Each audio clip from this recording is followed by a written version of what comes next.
केला बेचने वाली चुड़ैल। एक बार की बात है, जादूपुर नाम के एक गांव में करतब दिखाती एक औरत एक रेड्डी के लिए गांव में आती है। आइए आइए मेहरबान कदरदान, खाइए रोहड़ा के ताजे ताजे केले। कभी खाए नहीं होंगे ऐसे केले, पीले पीले केले खाइए। ये कहकर रोहड़ा हाथों में 4 केले लिए उन्हें सर्कल में जोर जोर से हवा में उछालती हुई करतब दिखाती है, जिसे देखकर आसपास के सारे बच्चे अपने अपने मम्मी पापा से उस औरत के पास जाने की जिद करने लग जाते हैं। पापा, ऐसा तो सर्कस में बॉल से होता है ना, ये आंटी तो केले से कर रही है। चलिए ना पापा, देखते हैं। रोहड़ा एक पतली सी तार पर चलती हुई केलों से करतब दिखाती है। आते जाते सभी लोग बाहर रुककर उसके करतब देखते हैं और वाह वाही करते नहीं थकते। जैसे ही एक आदमी पास आकर उसे पैसे देने लग जाता है, तब वो कहती है, अरे नहीं नहीं साहब, मैं करतब तो बच्चों के मन को बहलाने के लिए करती हूँ। धंधा तो मेरा केले का है। पीछे देखो मेरी रिड्डी, जो भी मेरे केले खाएगा मेरी तरह चुस्त दुरुस्त और तंदुरुस्त हो जाएगा। पता चलता है क्या कि मेरी उम्र 55 की है। अरे पर ऐसे ठंड के मौसम में कोई केला क्यों खाएगा? ये ऐसे वैसे केले नहीं है साहब, ये शरीर में गर्मी देते हैं, ठंड को दूर भगाए। जो भी रोहिणा के केले खाए। पापा, अगर मुझे केले नहीं मिले तो मैं घर नहीं जाऊंगी। तभी उसके पापा कहते हैं कि बेटा, केले ठंड में कभी गर्मी नहीं देते। ये सब कहने की बातें हैं, सामान बेचने का तरीका है इनका। पर पिंकी नहीं मानती। मैं केले खाऊंगी। पिंकी की जिद के आगे नत्थू हार जाता है और उसे केले खरीद कर दे देता है। पिंकी खुश होकर केले घर ले आकर खाती है। अब मैं भी करतब करूंगी, कितना मजा आएगा। जादुई केले। पिंकी पहला केला खत्म भी नहीं करती कि वो बेहोश हो जाती है। दूसरे केले से एक काला धुआं आता है और रोहड़ा चुड़ैल बनकर बाहर निकल आती है। मेरे भूतिया केले बच्चे न खाए, ऐसा हो ही नहीं सकता। जादूपुर वालों, कब तक बचोगे? आ गई हूं मैं रोहड़ा, जिसका कोई नहीं कर सकता सामना। रोहड़ा पिंकी को गोद में उठाकर काले धुएं में कहीं गायब हो जाती है।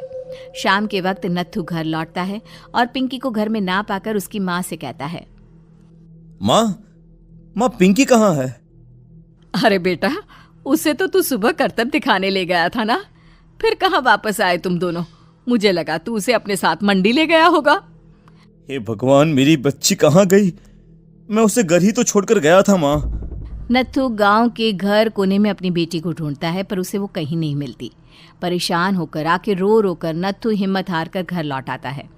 अगली सुबह रोहड़ा फिर से करतब दिखाने आती है और इस बार पिंकी की तरह रोनी केले खरीद लेता है।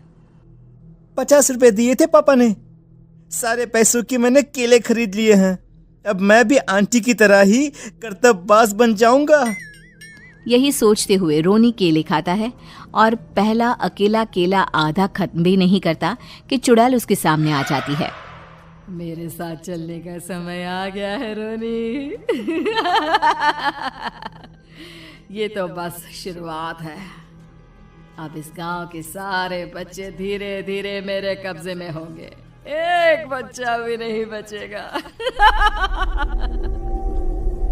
ये कहकर रोना रोनी को गोद में लेकर काले धुएं में अदृश्य हो जाती है।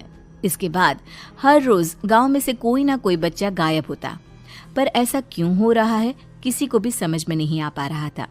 रोज की तरह अपनी बेटी पिंकी की तलाश में नत्थू गांव के एक तालाब के पास बैठा रो रहा था। कहाँ गई मेरी पिंकी? शकुंतला के जाने के बाद एक वही तो मेरा सहारा थी। अरे उसकी आत्मा कोस रही होगी मुझे कि मैं अपनी बच्ची को संभाल भी नहीं पाया।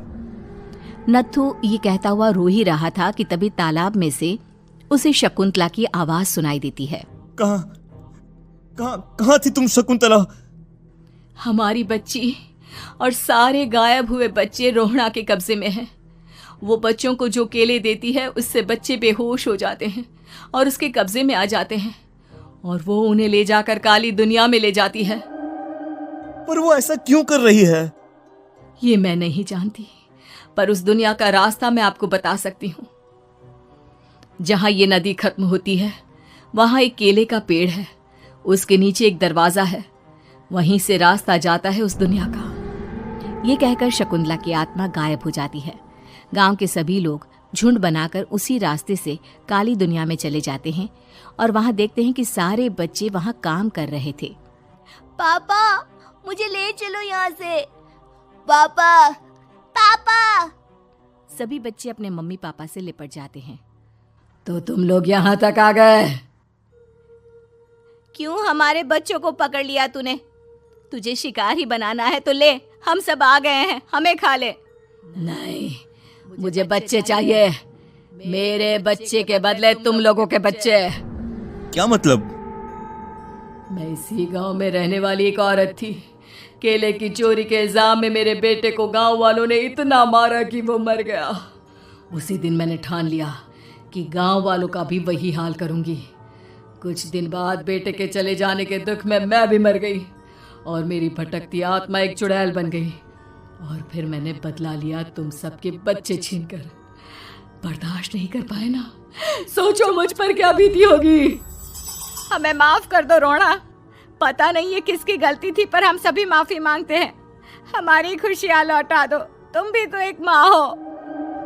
गांव वालों की बात सुनकर रोहना का मन पिघल जाता है और वो बच्चों को छोड़ देती है।